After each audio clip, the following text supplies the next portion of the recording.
Hey YouTube, I'm John from Geeks40k channel, and today I want to introduce to you a new little side project that I'm working on, which is these guys.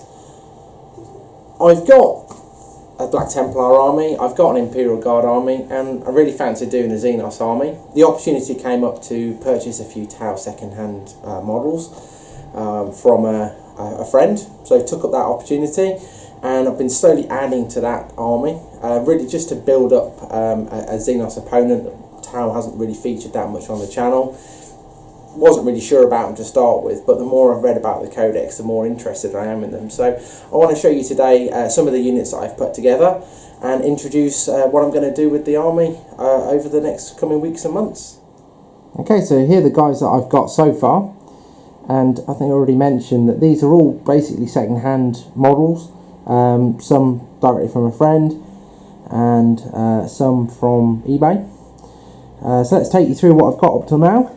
I've got my Ethereal, and I've got a couple of Fire Warrior squads with drones, Devilfish to transport one unit around in. I've got not one,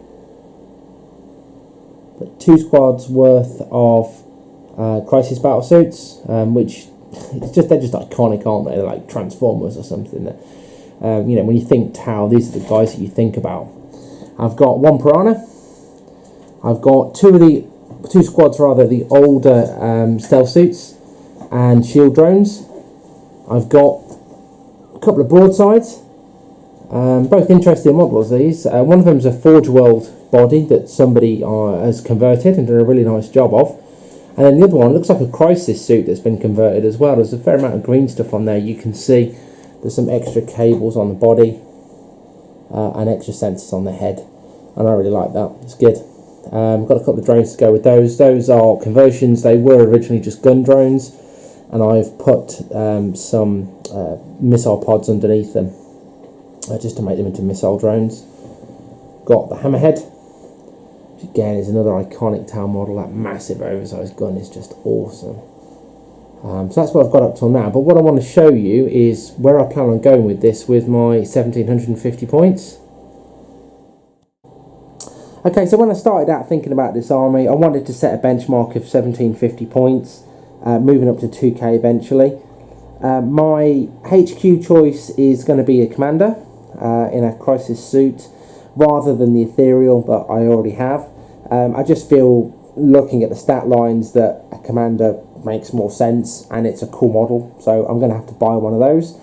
I'm going to fit in with a drone controller and target lock.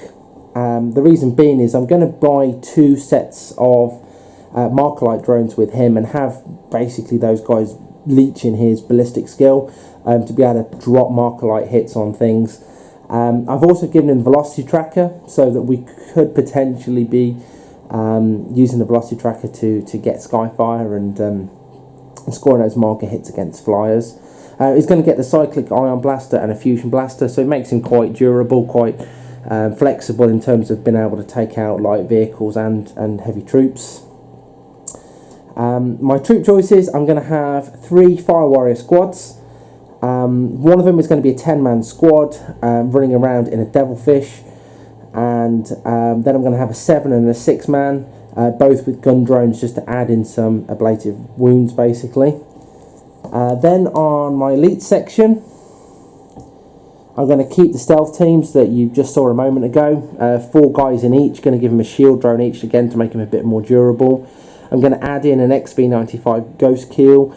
This is one of the models that really got me excited about Tau. I just think it's an awesome model. It's an amazing miniature. I've got it on my workbench at the moment, and I can't wait to get that finished. I'm probably going to paint him in a kind of Tron kind of scheme, a bit like the stealth suits I've already got, and I can't wait to see how that looks. You've already met my Crisis teams as well. So those guys are eventually going to get a pair of drones each. I don't know if they're going to be gun drones or more Markerlight drones yet. I haven't really decided. Just to remind you, those guys are basically, one squad is armed with plasma rifles and an extra fusion blaster on one of the guys. That unit is going to be an harassment unit. It's going to be flying around, it's going to be getting behind armour and popping the armour open and just generally annoying the more tough troops. that I see. You know, obviously Rob and Rich are both big on Terminators and Centurions and that kind of thing, so those guys are going to be an harassment unit. The other unit is a bit more flexible, so that's got missile pods on all of the models. One's got a burst cannon, one's got a fusion blaster, and one's got a plasma rifle, so they're kind of jack of all trades, those guys. And then I've got, in fast attack, I've got a Piranha.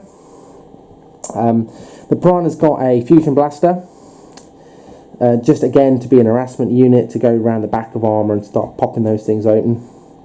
And then in the heavy support section, you met the broadsides.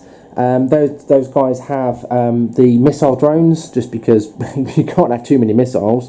Bit of a mixed bag with the secondary weapons. We've got plasma rifles on one and smart missile system on the other. I do like the idea of being able to shoot stuff I can't even see, so that's going to be interesting to see how that pans out. I've also given them one shield drone, again, just to try and make them a little bit more durable.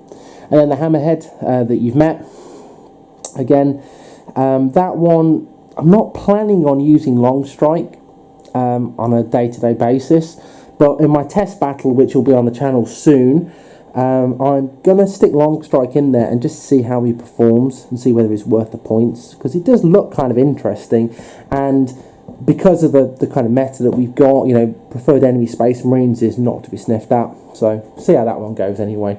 See how that looks. And that's my 1750 list. And then really to make it up to 2k, it's just really adding a few extra models in, more of the same, plus a Riptide.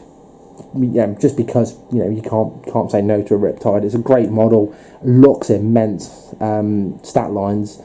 I'm also taking advantage of the various formations. So the units that you've already seen essentially form a Hunter cadre, and then it also has an optimised stealth cadre as well in there, so the 2 stealth suit squads plus the Ghost Killmaker stealth squad. So that looks interesting.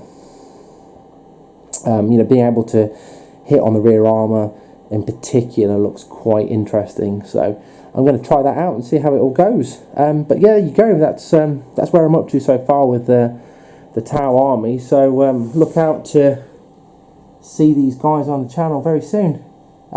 Thanks for watching, and I am really interested in your feedback on the army list. So those of you who are Tau players out there and have armies and have thoughts on what I've put together there, I'm really interested to hear what you guys think. So drop us a note in the comments, and obviously if you like what you see here, don't forget to subscribe and tell your friends.